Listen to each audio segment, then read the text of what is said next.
राजकारणातल्या सुरुवातीच्या काळामध्ये प्रत्येक राजकारणी मोठा होण्याच्या नादात काही ना काही चूक करतोच.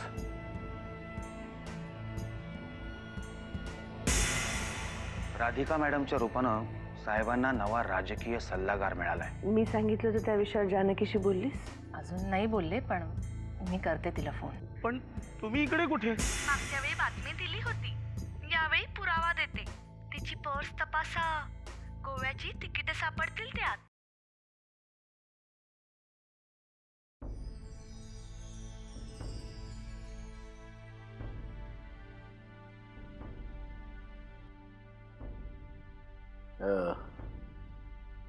जानकी काही सांगून गेली का?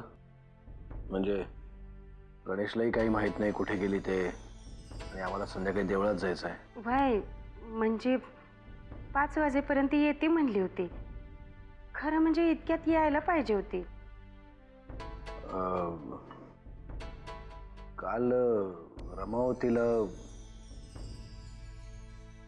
घरीच होती का दिवसभर?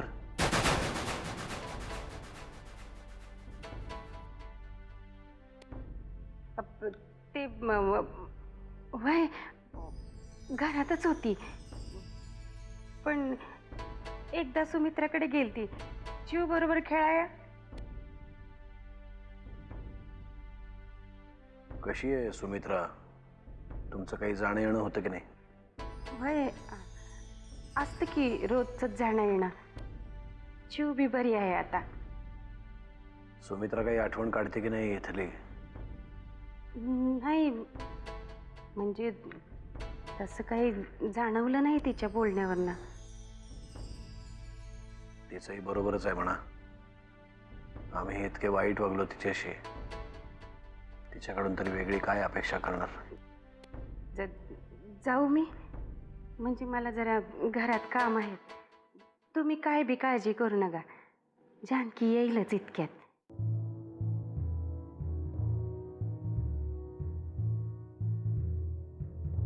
का कोणाचं तरी ऐकून मी जानकीवर संशय घेतोय. काहीतरी काम असल्याशिवाय ती उगाच नाही जाणार कुठेही. मला हा मूर्खपणा थांबवलाच पाहिजे.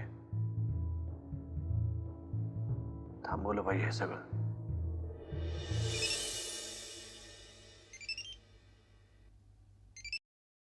वामन काका, तू?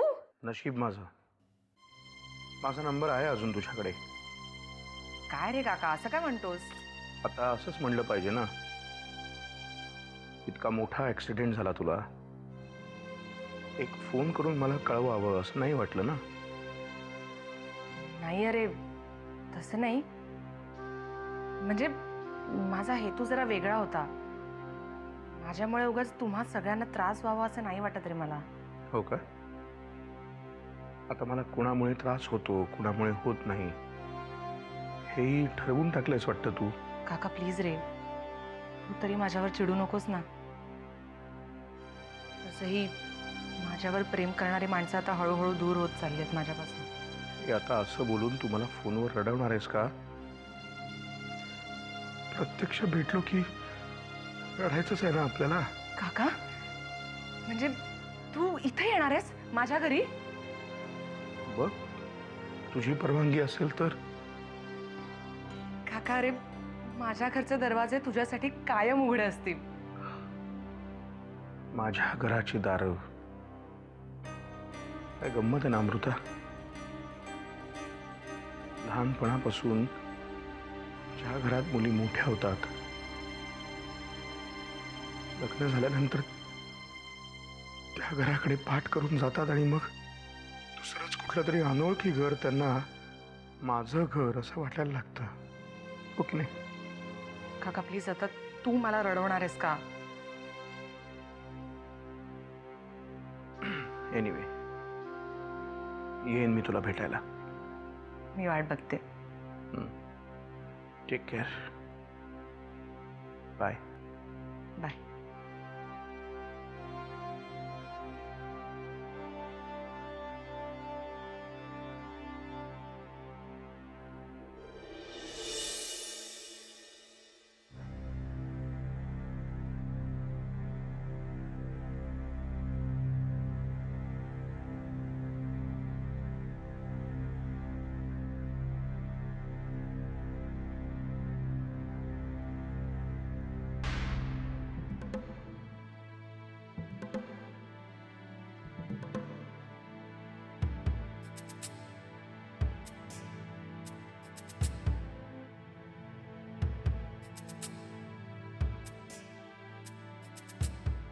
5 वाजता देवळात जायचं ठरलं होतं ना आपलं. कुठे गेली होतीस तू? थोडी खरेदी बाकी होती म्हणून गेले होते बाहेर. वेळेचं जरा भान ठेवत जा जानकी. केव्हापासून तयार होऊन वाट पाहतोय तुझी. चुकलं. येताना रस्त्यात गर्दी लागली म्हणून उशीर झाला. ठीक आहे, लवकर जा, तयार हो, लगेच निघूया.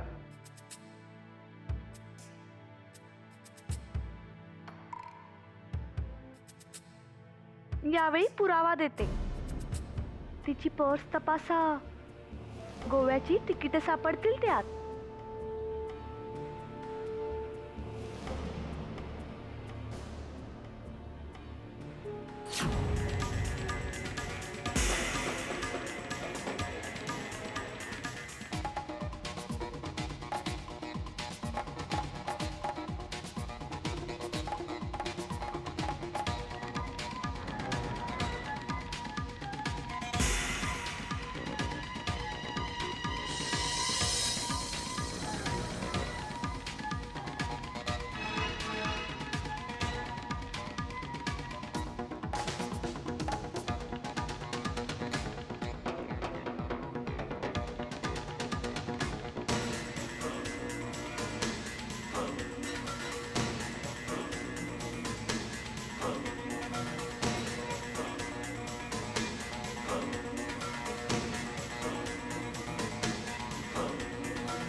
भाऊजी, काही हवंय का तुम्हाला?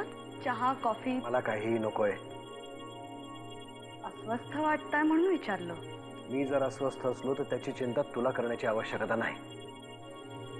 मला माहिती आहे, मी सहज विचारलं. तसंही मला...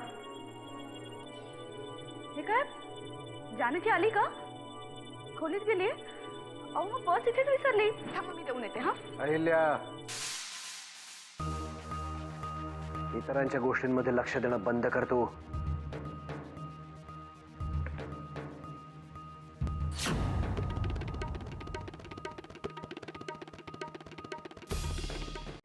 अहो, त्यात एवढा विचार कसला करताय? तुम्हाला इतकं वाटतंय ना, मग मनाला वाटेल तेव्हा या की रमावतीला. या. थँक्यू. नाहीतर असं करा, मी आता निघन ना तेव्हा तुम्ही बी माझ्यावर निघा. मावशी, अगदी माझ्या मनातलं बोललात. तसंही जानकीकडून इतकं ऐकलंय ना मी रमावतीबद्दल, मनात खूप उत्सुकता निर्माण झाली. पण खरंच का हो मावशी, रमावती अजूनही तसंच आहे का? रमावती तशीच आहे, पण हिथं येऊन माझी पोरगी मात्र लई बदलली. परकर पोलक जाऊन साडी आली, मनाचा भाबडेपणा जाऊन चिंता आली. अहो, हसायला लागली ना तर तास तासभर थांबायची नाही. काय सांगता काय मावशी? बघा, तुम्हाला बी प्रश्न पडला की नाही? अहो, नवीन माणसाला असाच प्रश्न पडायचा, ती अशीच आहे की काय. पण पायाला भिंगरी बांधलेली माझी जानकी तुम्ही कवा तरी बघायला पाहिजे होती. कवा तरी कशाला?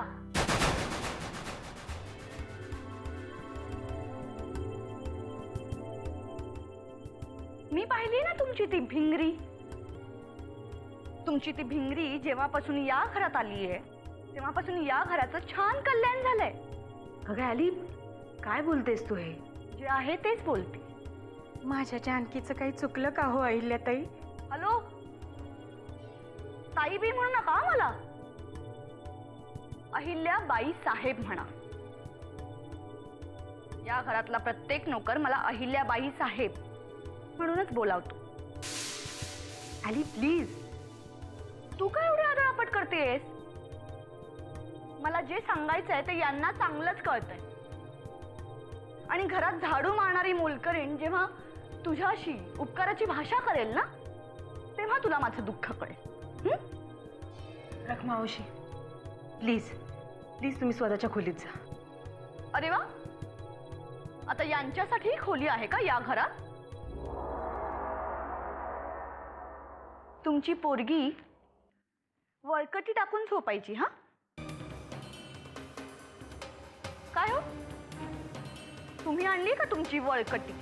पांडुरंग ज्याचं त्याचं दान त्याच्या त्याच्या पदरात टाकत असतो.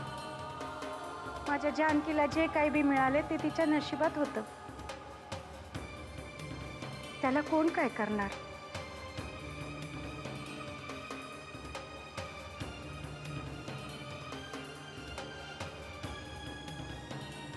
आली.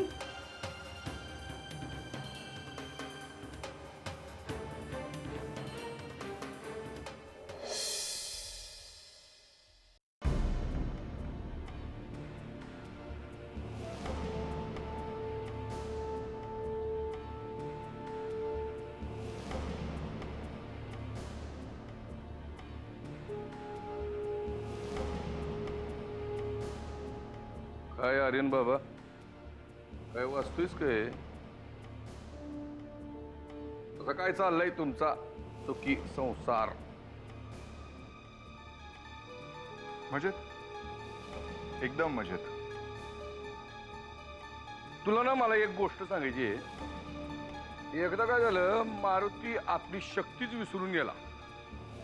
तेव्हा जामवंत नावाच्या वडीलधाऱ्यानं त्याला त्याच्या शक्तीची आठवण करून दिली. मला वाटतंय तुझं बी त्या मारुतीसारखंच झालंय. आपण कशासाठी लग्न केलंय, आपण काय करणार आहोत ते विसरून गेलायस तू. असं काही नाही रे जना काका. नाही, तसंच झालंय, अगदी तसंच झालंय. ती पोरगी तिकडं सुखात आहे आणि एक दमडी सुद्धा खर्च न करता त्या नरशिवाच्या डोक्यावरून त्याच्या पोरीचं ओझं हलकं झालंय म्हणून तो सुखी आहे. हे असं गोडी गुलाबीनं किती दिवस राहणार आहे? नव्याचे 9 दिवस असतात जना काका, आणि आता तेही संपत आले. अलीकडच्या काळात पुलाखालून जरा पाणी गेलं, पण आता नरसिंहाची झोप कायमची उडवता येईल अशी तरतूद केली मी. येऊ दे की, प्रत्यक्षात त्या तरतुदी येऊ दे की समोर. किती दिवस हे लोडणं गळ्यात घालून फिरणार आहेस तू? थोडे दिवस, आणखी थोडे दिवस. मला सावज माझ्या समोर दिसतंय. बंदुकीचा नेमही धरलाय मी, फक्त अजून माझ्या टप्प्यात आलं नाहीये ते. आणि कसं आहे ना जना काका, गोळी झाडल्यावर शिकार जागच्या जागी ठार झाली पाहिजे. जखमी शिकारीच्या मागे धावण्यात मजा नाही रे. मला ना आर्यन बाबा तुझं कौतुक पण वाटतंय आणि भ्या पण वाटतंय. कौतुक याच्यासाठी की तुला समोरच्याची अजिबात धास्ती वाटत नाही, आणि भ्या याच्यासाठी तुला समोरच्याच्या ताकदीचा अजिबात अंदाज नाही.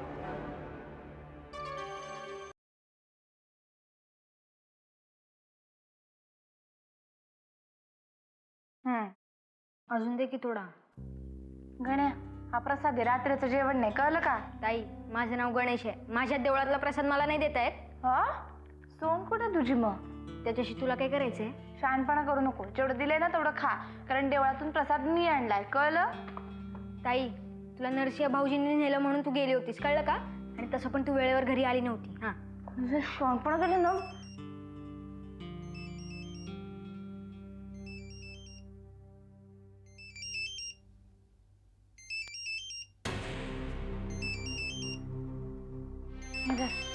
पाहिजे थोडा खा, जा. आता का? जा म्हटलं ना. जातो.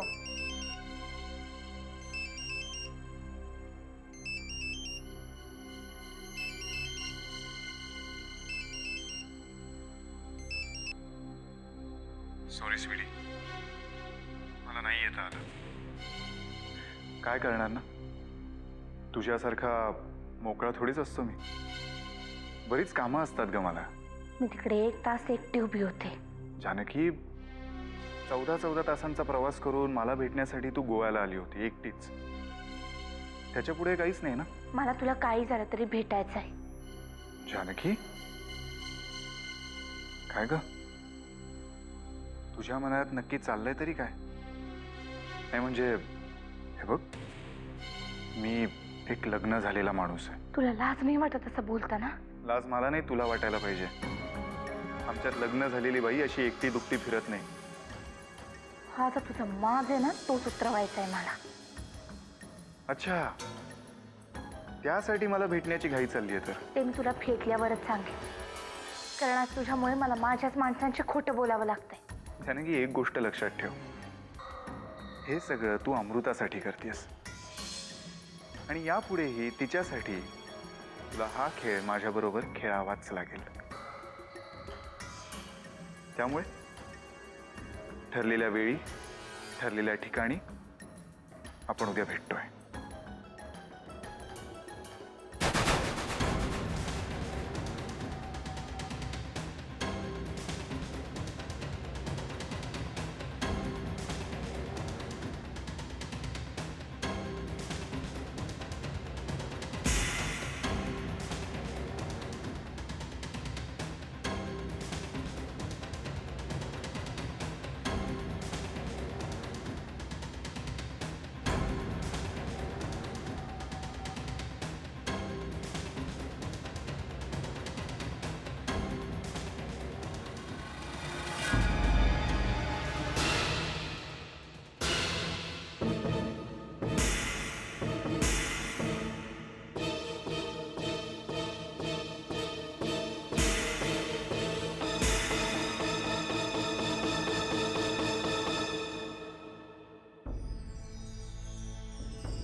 तुला माहिती आहे जानकी, आज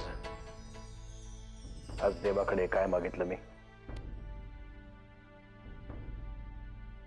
त्याला म्हटलं मला ऐश्वर्य संपत्ती काही नको. मला फक्त माझ्यावर जीवापाड प्रेम करणारी माझी जानकी हवे. तू काय मागितलंस? काय नाही. असं कसं? काहीतरी मागितलंच असशील ना स्वतःसाठी. घरातल्यांसाठी मागितलं म्हणजे स्वतःसाठी मागितल्यासारखं नाही का? जानकी, या घराची तू किती काळजी घेतेस याबद्दल माझ्या मनात तसूवरही शंका नाही. मी जाऊन येऊ का? मला जरा काम आहे. महाराष्ट्राच्या मुख्यमंत्र्यापेक्षा जास्त कामात असतेस तू. मला कळतच नाही तू काय करतेस तरी काय एवढं. तुमचाच विचार तर करत असते. असं ना, मग आता माझा विचार करू नकोस. फक्त माझ्या बरोबर थांब थोडा वेळ. मी 5 मिनिटातच येते. जानकी,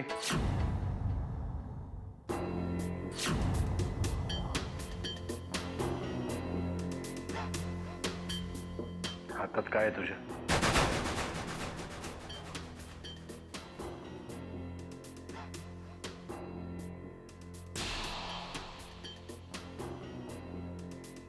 काय आहे तुझ्या हातात?